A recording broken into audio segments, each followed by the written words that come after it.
Hey,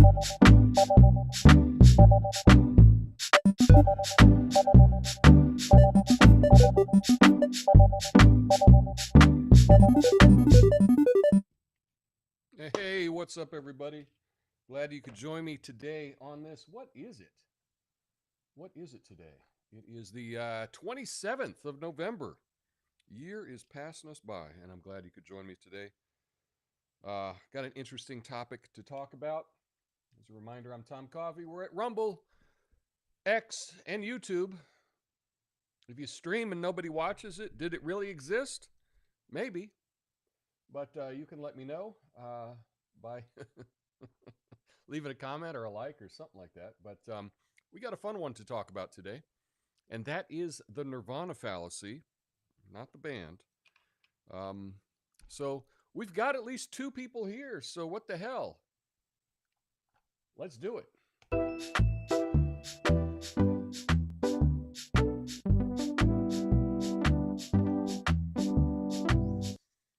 Oh, yeah. Oh, and cheers. Stop rejecting good ideas just because they're not perfect. We all want to live with an ideal solution, but newsflash, life isn't perfect. If you're waiting for perfection, you're going to die hungry, lonely, and still scrolling for that perfect 5-star Yelp review. There's this thing called the Nirvana Fallacy. It's where people dismiss something because it doesn't solve every single problem. It's like saying, well, I'm not going to go to the dentist because my teeth will still need to be brushed afterwards. Okay, but maybe don't wait until your teeth look like you're something out of a pirate movie, okay? Here's a real world example. Body cameras for police. Are they a perfect solution to issues of misconduct? No. Bad cops still exist. Bad people still commit crimes, but they've helped hold people accountable. You think that's a good start, right? Nope. Some people will say, well, they don't solve every problem, so why bother? It's like refusing to lock your doors because it won't stop all crime. Hey, why not leave your wallet on the porch while you're at it? Or, about electric cars? Do they completely eliminate pollution? Of course not. Might actually make things worse. I don't know. Mining for batteries, that's not great. And it still uses electricity from power plants, but you know what? They pollute less. I don't know. It's like upgrading a 1980s microwave to a new one. It still hums, but it'll heat your burrito 50% faster. The Nirvana Fallacy sneaks into personal life too. Ever tried to eat healthier? Yeah. There's always that one person who says, oh, kale. Kale isn't that nutritious if you compare it to XYZ superfood. Okay, but my lunch doesn't need to be endorsed by NASA. I'm just trying to survive the afternoon without a sugar crash, okay? Let's talk about crime. Some people argue against tougher sentences for violent offenders because it won't prevent every crime, right? Right. Because nothing short of Minority Report level mind reading will do that. But taking dangerous criminals off the street is a good start. It's like using a mop during a flood. It's not the whole solution, but it helps while you're trying to figure out the rest.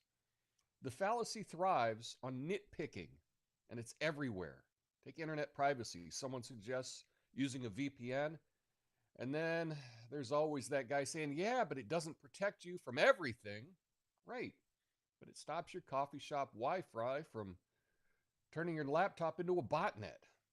You don't ignore sunscreen because it doesn't protect you from every type of skin cancer. You use it because you don't want to look like a raisin by the time you're 40. The Nirvana Fallacy is the ultimate excuse for inaction. It's why people say, why vote? My one vote won't change anything. Well, neither does one bucket of water on a fire, but you don't sit around while the house burns down. Here's the thing. Progress isn't perfect. It's not glamorous. It's not going to win an Oscar or get you 10 million views on TikTok, but it's real. It's messy, incremental, and yes, sometimes it feels like it's moving slower than dial-up, but it's worth it. So the next time someone tells you a solution isn't perfect, remind them, nothing is. Perfection doesn't exist. And if it did, it sure as hell wouldn't be hanging out with us. My name's Tom Coffey. This is the Coffey Nuance Show. Most ignored, censored commentary news show live right now. Flame on.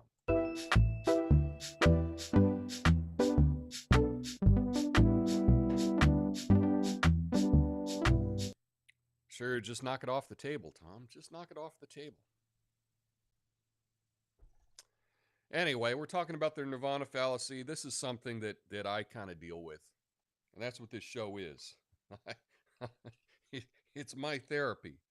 You know, I have these ideas, I share them. Maybe a half dozen people watch it. Okay, but it helps me. And this Nirvana fallacy is something that I often fall into. I want things to be perfect, and it stops me from even starting. You know, this idea that the perfect is the enemy of the good, or the good enough. Right? We should do things that are good enough. This is called the Nirvana fallacy. It's a logical error in reasoning, and it's when you have a proposed solution and it's totally dismissed or criticized because it fails to achieve a perfect outcome. And what you can see here, like in this little graphic, right? It compares realistic, achievable options to a totally idealized, unsustainable standard. So often it can get in the way, it can obstruct practical decision making, and it gets you to just not take any action because you set unrealistic expectations for what you're trying to do.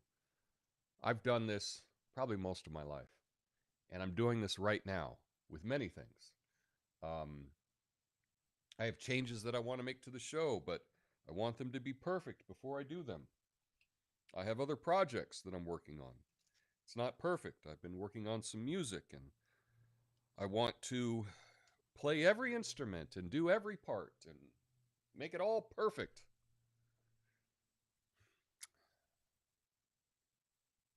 And it gets in the way of actually doing it. You know, it gets in the way of actually doing it. So that's what I wanted you to consider and to think about. You're having Thanksgiving, things that we can be thankful for.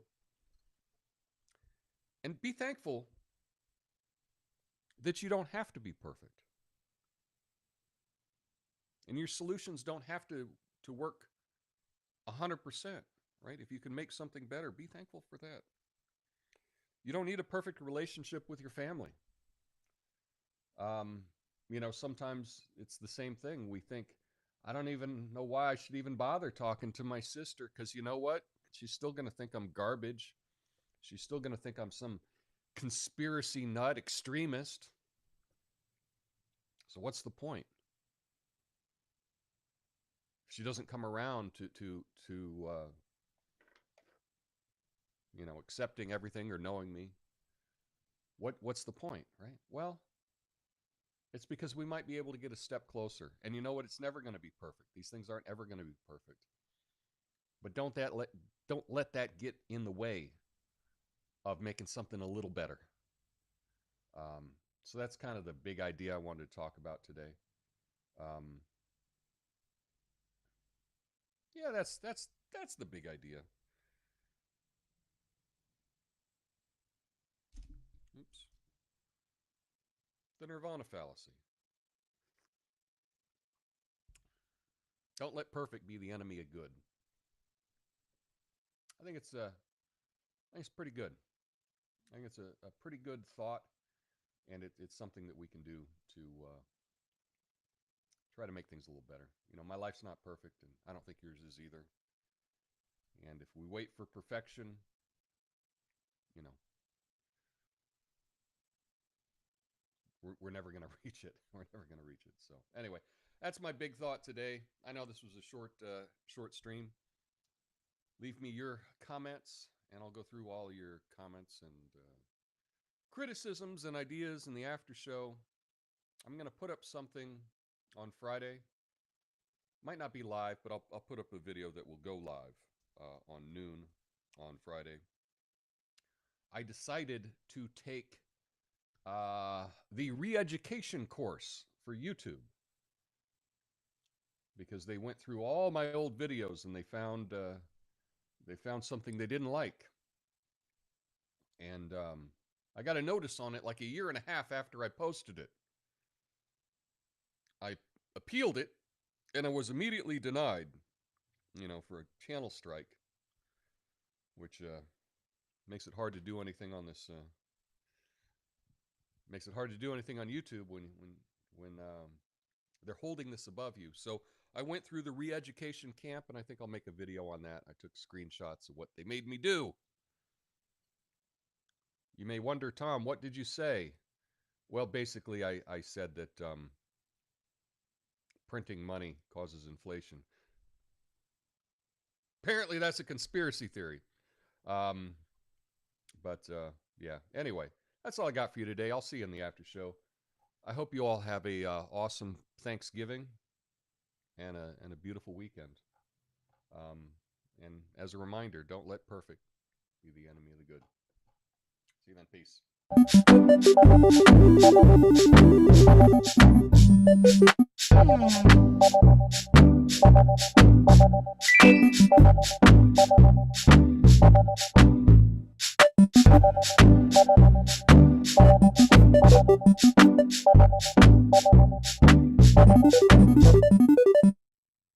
All right, here we are.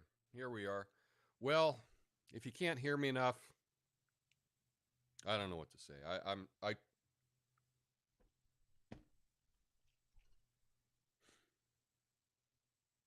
I don't know. Talk into the mic, please. See, it's like I see the levels, and the levels to me are fine, but I don't know. Nice mug. Texas rules. Yes, I agree. Don't mess with Texas. That's my coffee mug today.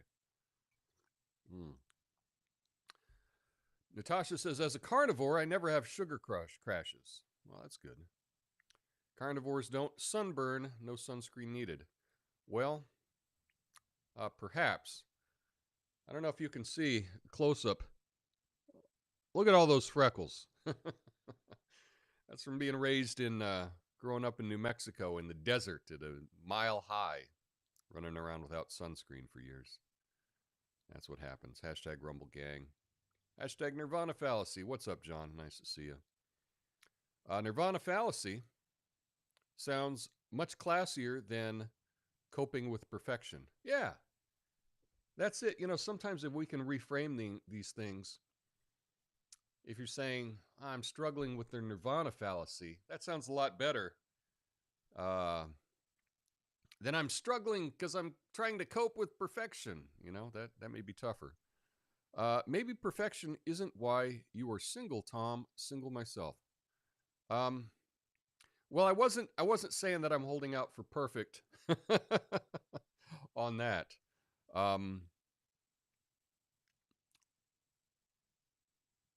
Yeah, I'm not making that claim. Ox says Nirvana Fallacy often prevents me from starting projects.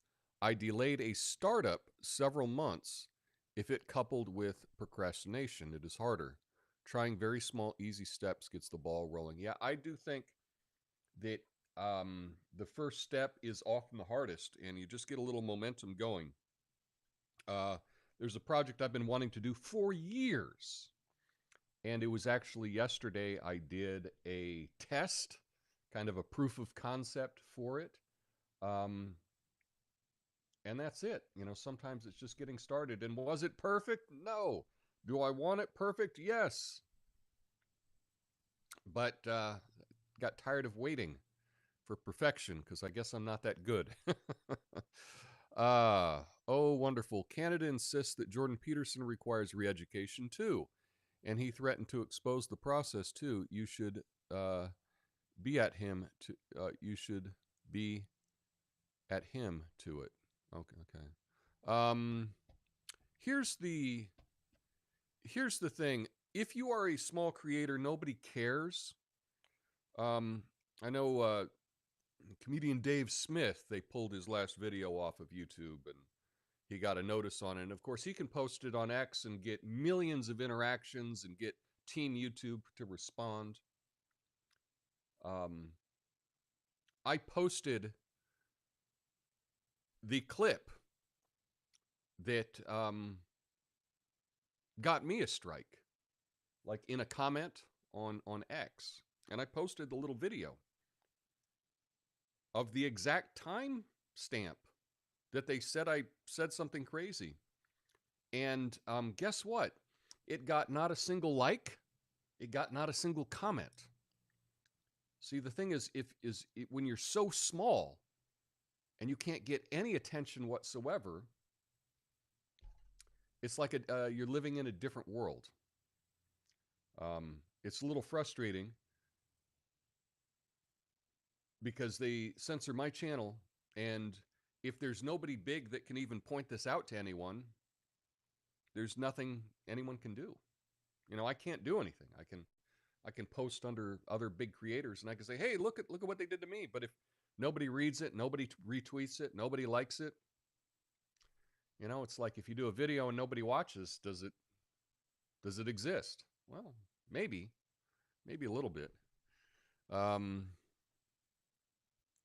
Yeah. Beat. Autocorrect. Yeah, autocorrect is something. Sorry about that clap. Looks like I got a fruit fly in here. How did that happen? Fruit fly in the studio. Anyway, yeah, on Friday I'll be posting a video of my re-education camp that YouTube put me through. That should be interesting. So you can see what they do. It's like they want to force you to do it. I still don't even know what I did that was wrong. Yeah. And I don't think anything I did was wrong. But it's one of those things, you know, if the referee calls a foul and you're not allowed to challenge it, that's what it is. Anyway, that's all I have for you today. I hope you have a beautiful day and a lovely, lovely Thanksgiving. I'll see you on Friday or on Monday. Until then, peace.